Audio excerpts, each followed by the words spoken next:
अब यहाँ पर एक हॉरोस्कोप को समझने का प्रयास करेंगे। अर्पित नाम है लड़के का। 20 जुलाई 1995 6:20 शाम के, नागपुर महाराष्ट्र। जॉब नहीं लग रही, बचपन से मन स्थिर रहता है, अशांत रहता है, एक डर मन में लगा रहता है कि अभी 19 साल की आयु में इतना ज्यादा घबराया हुआ परेशान है कि पूछ रहा है कि मुझे शादी करनी चाहिए नहीं करनी चाहिए। दूसरा, मदर से विवाद रहता है। मदर मन से और तन से दोनों से बीमार रहती हैं।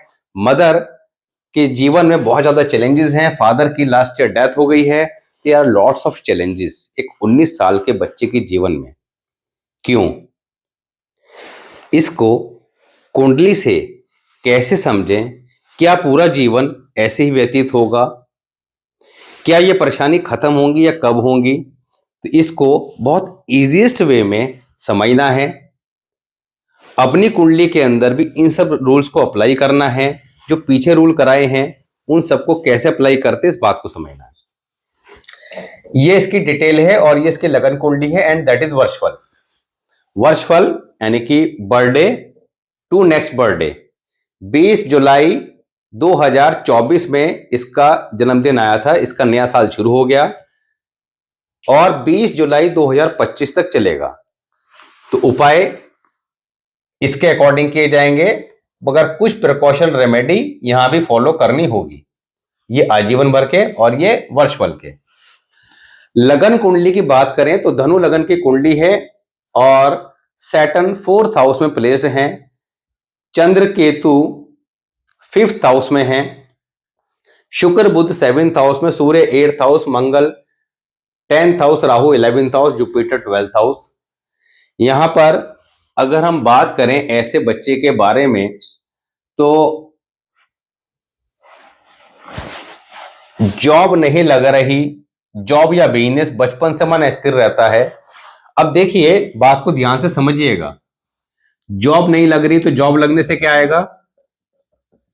पैसा। बचपन से मन अस्थिर रहता है तो क्या स्थिर रहता है? मन। शादी करनी चाहिए नहीं चाहिए, ये भी विचार किसमें आ रहे हैं? मन में। मन परेशान है। मां को शारीरिक व मानसिक कष्ट है तो मां क्या है? मां को कष्ट आ रहे हैं। मां से वैचारिक मतभेद। किससे वैचारिक मतभेद है? मां से। हमें सिंपली सामने वाले के प्रश्नों से एक झलक में यह आइडिया ले लेना है कि कुंडली के अंदर कौन सा प्लैनेट खराब रिजल्ट दे रहा होगा, बिना कुंडली को चेक करें।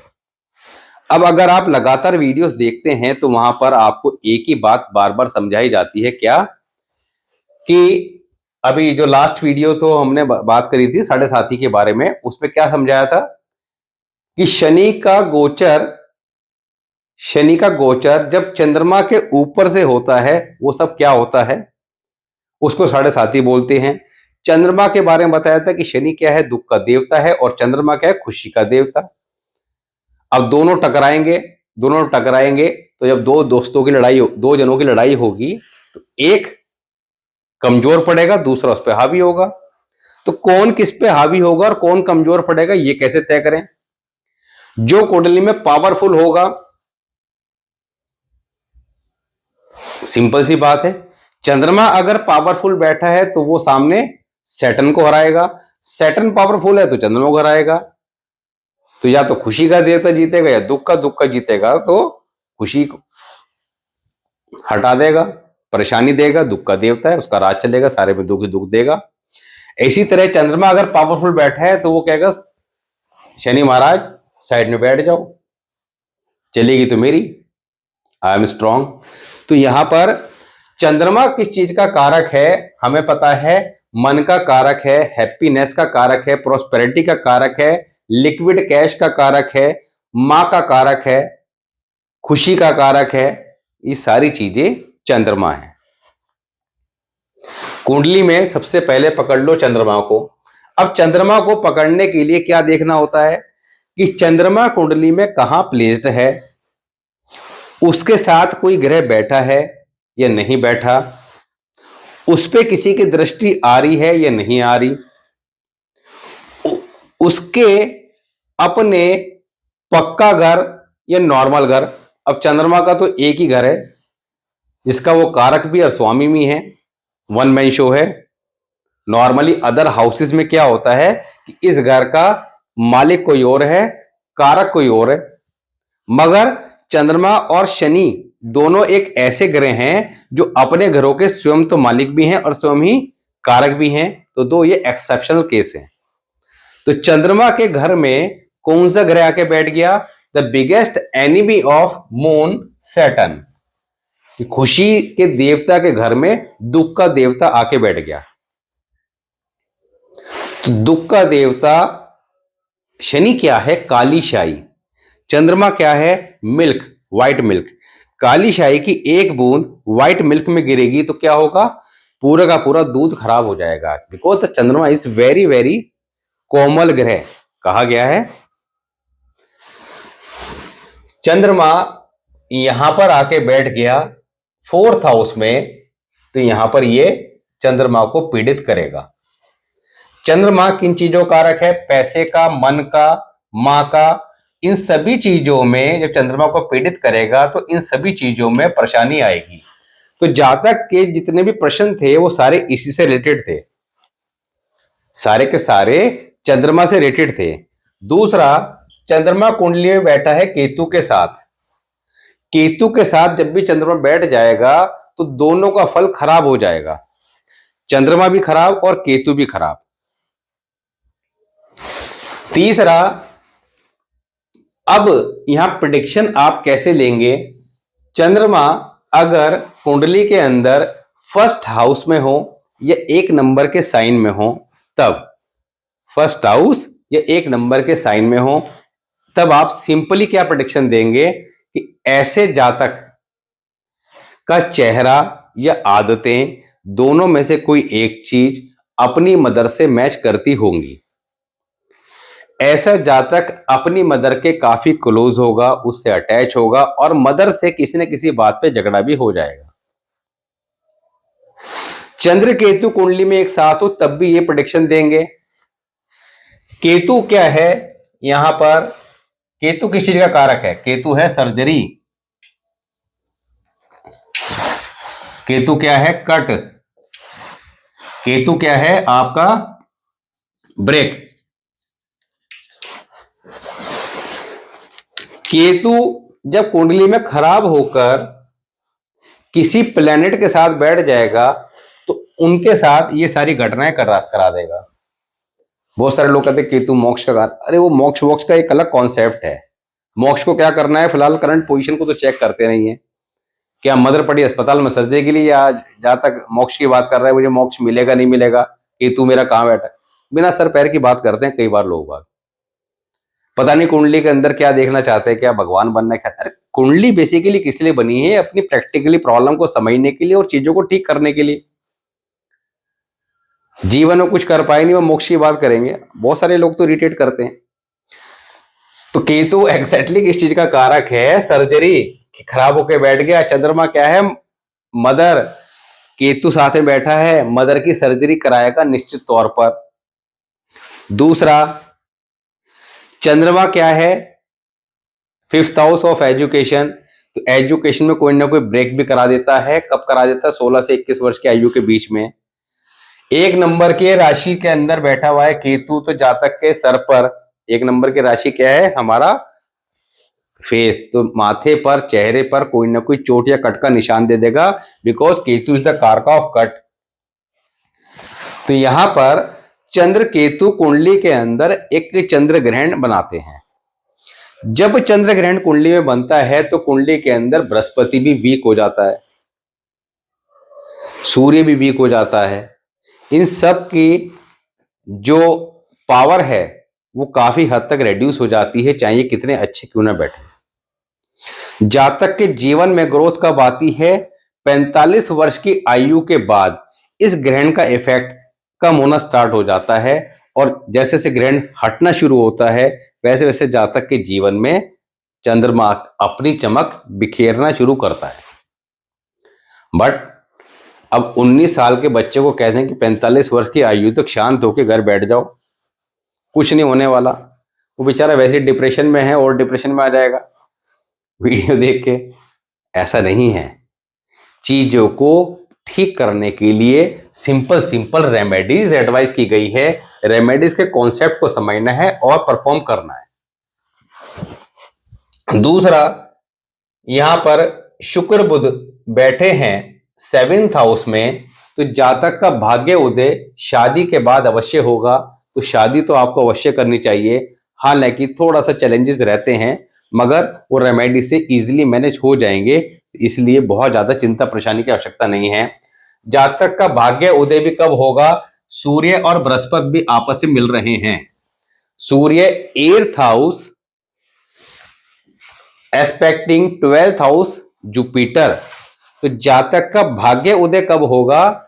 सन plus Jupiter combination is there in chart.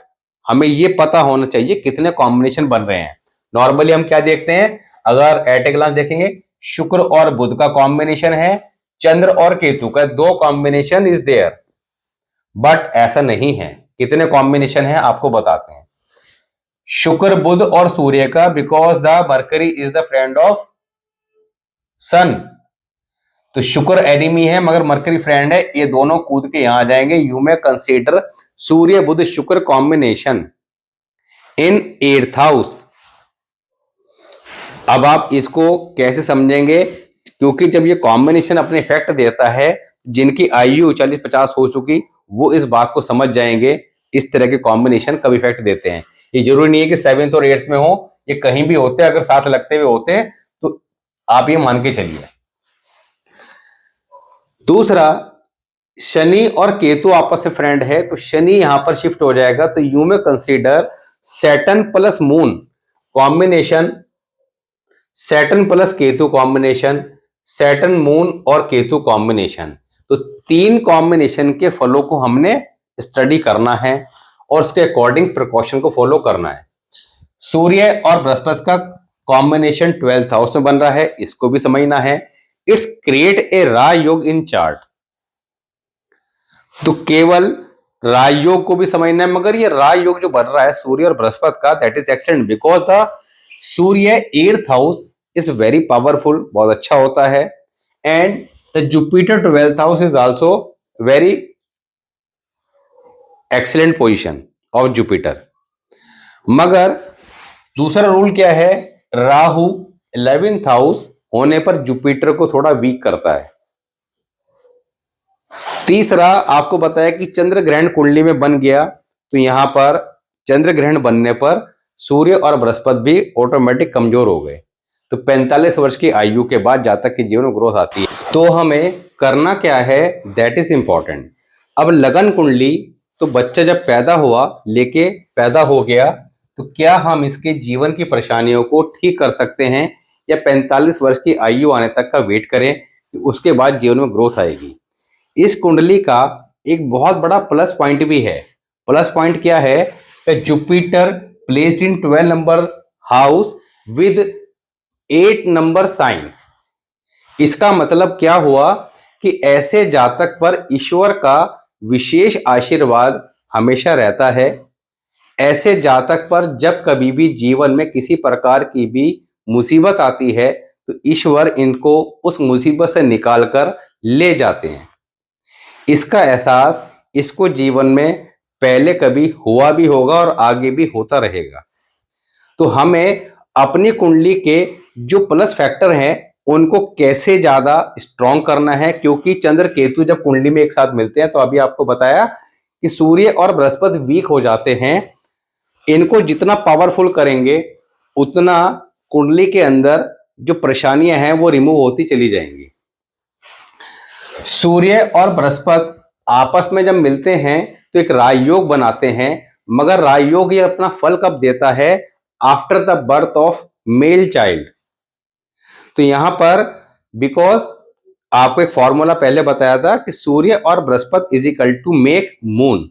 Moon क्या है? चाइल्ड बर्थ है। तो बच्चे की पैदाइश के बाद ये राजयोग अपना इफेक्ट देना स्टार्ट करेगा। तो इनका जो दूसरा प्रश्न था कि शादी करनी चाहिए या नहीं, तो डेफिनेटली समय रहते जितना जल्दी हो सके करनी चाहिए। और जैसे ही मेल चाइल्ड होगा तो उसके बाद, मगर यहाँ पर एक प्रॉब्लम ये भी आती है कि मेल चाइल्ड आसानी से होता नहीं है।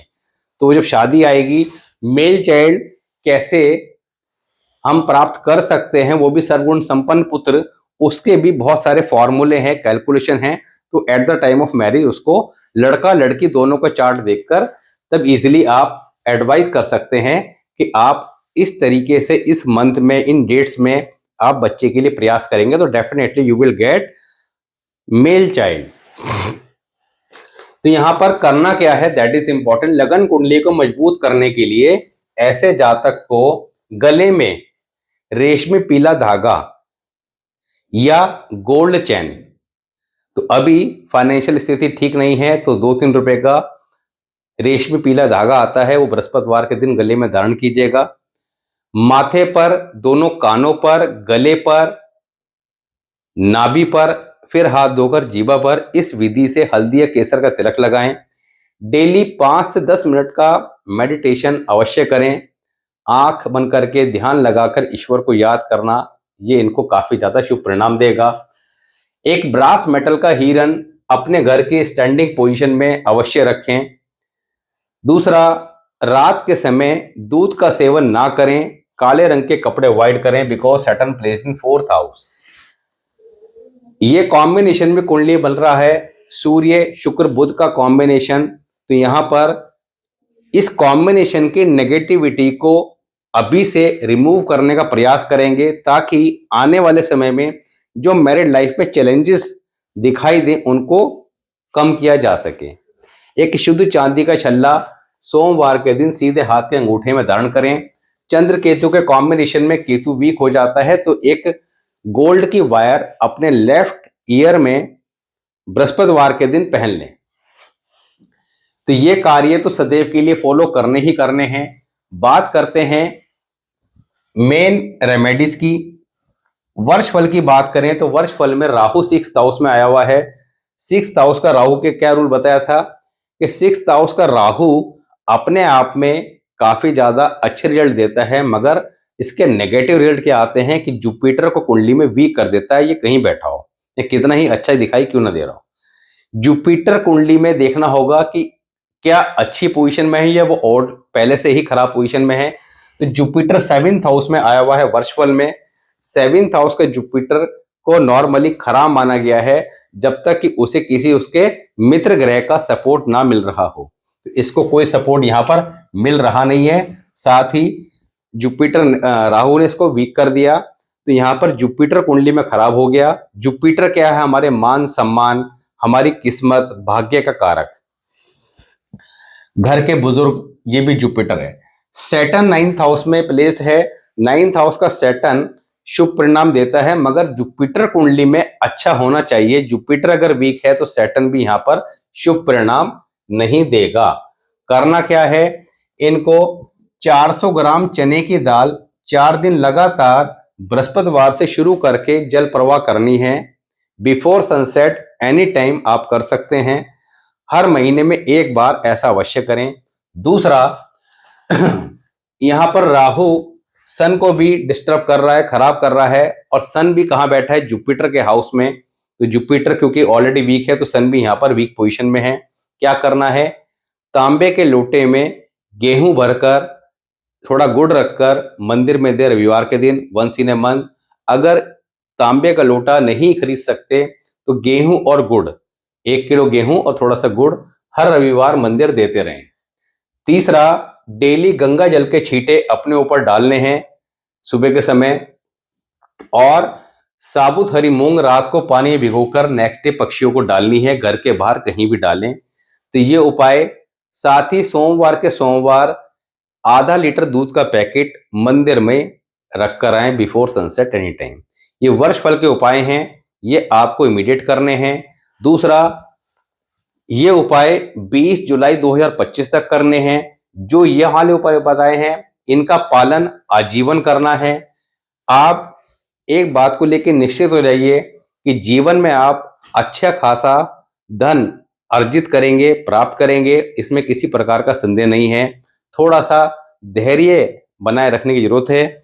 धैर्य रखें, अपने उपाय करें जैसे बताए हैं, 100% जीवन में ग्रोथ आएगी और शुभ परिणाम मिलेंगे। तो आप सभी लोग इसी प्रकार अपनी कुंडली को समझने का प्रयास करें। आने वाले परेशानियों को समय रहते समझकर बचने के क्या कॉन्सेप्ट वर्षफल के उपाय करने की कोशिश करें, ताकि चीज़ों को, परेशानियों को बचा जा सके। और कमेंट सेक्शन में आप जो भी डिटेल डालते हैं वो प्रॉपर डाला करें।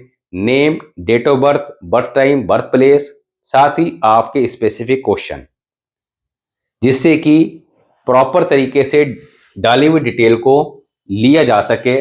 आधी अधूरी डिटेल को फिर हम लोग कंसीडर नहीं करते हैं। मिलते हैं नेक्स्ट वीडियो में, तब तक के लिए नमस्कार।